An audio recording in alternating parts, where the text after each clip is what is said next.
siamo in via Nazionale a Roma, di fronte a Palazzo Venezia, di fronte a quella che tutti chiamano la macchina da scrivere, questo edificio fatto costruire dai piemontesi per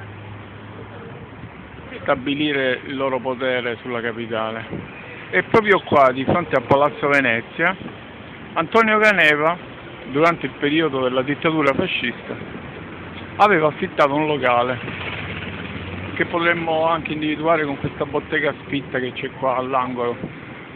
In questo locale il giovane Caneva aveva intenzione di fare un colpo grosso. Infatti si trova a pochi metri di distanza da quello che era il palazzo del dittatore, il palazzo di Mussolini, il famoso palazzo del balcone da cui si affacciava per fare i discorsi oceanici. E Antonio Caneva aveva avuto quest'idea fantastica di fare un attentato a Mussolini scavando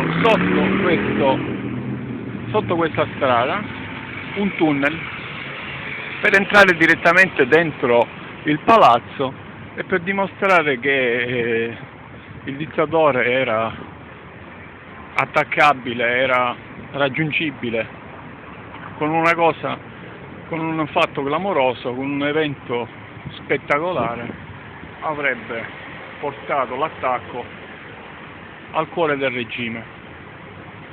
Antonio Caneva era nato a Palermo il 25 ottobre del 1908. Questa azione venne scoperta dalla polizia segreta della dittatura che, girovagando nei sotterranei del palazzo, scoprì qualcosa di strano e fece murare questo tunnel che era proprio qua sotto e collegava un negozio con Palazzo Venezia.